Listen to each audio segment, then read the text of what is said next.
தக்காப் ஸ்ரீ மகா கல்லுக்கூரி காளியம்மன் ஆலயம்,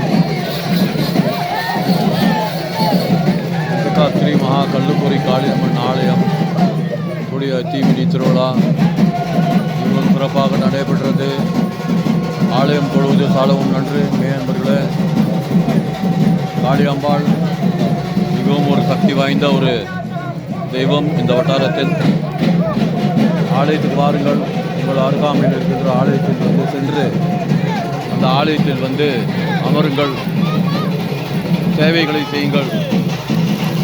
அங்கு இருக்கக்கூடிய உங்களால் இயன்ற நன்கொடைகளை வந்து செய்யுங்கள். அதே நேரத்தில் வந்து இப்போது உப்பை வந்து தீக்குழியில் வந்து கொடுப்பார்கள். தீக்குழியில் வந்து உப்பை வந்து கொடுப்பார்கள். இந்த ரீதியில் வந்து உப்பை வந்து எல்லாரோட சார்பிலும் வந்து உப்பை வந்து கொடுப்பார்கள். அதை வந்து தீக்குழியில் வந்து போடுவதற்கு, இந்த தீக்குழிக்கு வந்து ஒரு நன்றி கூறும் வண்ணம் பஞ்சபூதங்களில் ஒன்று, அதுதான் நெருப்பு. நெருப்பு இல்லை எனில் பூமி இல்லை. ஒரு நாள் சூரியன் வராவிட்டால் இந்த பூமி வந்து உஷ்ணம் இல்லாத காரணத்தினால் ஐஸ் நிறைந்து அது இல்லாமல் போய்விடும். உயிரினங்களுக்கு வந்து நெருப்பு மிகவும் முக்கியம். அந்த ரீதியில் வந்து தான் இந்த தீமிதியை வந்து நடத்துகின்றார்கள். எல்லாம் அந்த கல்லுக்கூரி காளியம்மன் ஆலயம் வந்து எல்லோருக்கும் வந்து ஆசையை கொடுக்க வேண்டும் என்று கூறுகின்றோம். ஆலயத்துக்கு பாருங்கள். திருவேல் முருகனுக்கு கரோகரா. ஓம் சக்தி, ஓம் சக்தி, ஓம் சக்தி. இந்த பூக்குழியை வந்து இப்போது நிறைவு செய்வார்கள். அதுதான் இந்த பூக்குழியை வந்து நிறைவு செய்கின்ற காட்சி. அடுத்தபடியாக அடுத்த வருடம்தான் திருவிழாவுக்கு வந்து இந்த பூக்குழியை வந்து மறுபடியும் சாங்கியம் செய்து அதை வந்து செய்வார்கள். வாருங்கள் அன்பர்களே.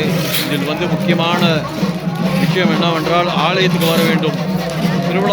திருவிழாக்கள் செய்கின்ற காரணம் வந்து மக்கள் வந்து ஆலயத்துக்கு வர வேண்டும். அந்த ரீதியில் வந்து வாருங்கள் ஆலயத்துக்கு. ஆலயம் போடுவது சாலவும் நன்று.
பார்க்கும் இடமெல்லாம் மக்கள் திரளாக இந்த கல்லுக்கூரி காளியம்மன் ஆலயத்துடைய திருவிழாவுக்கு வந்திருக்கின்றார்கள்.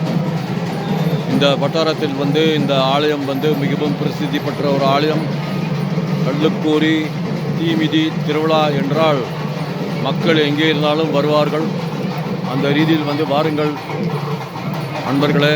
ஆலயத்துக்கு உங்களோட முடிந்த நன்கொடைகளை வந்து கொடுங்கள். உங்களால் வராவிட்டால் பரவாயில்லை. இந்த வீடியோவை வந்து சப்ஸ்கிரைப் செய்யுங்கள். அதே நேரத்தில் லைக் செய்யுங்கள், ஷேர் செய்யுங்கள்.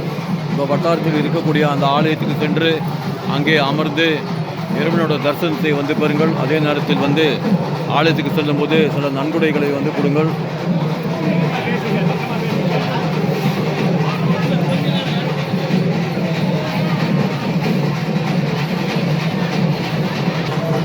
ஆலய மண்டபம் தேவான் இதில் வந்து திருமணம் செய்யலாம், நிச்சயதார்த்தமெல்லாம் செய்யலாம். ஆலயத்தை வந்து தொடர்பு கொள்ளுங்கள்.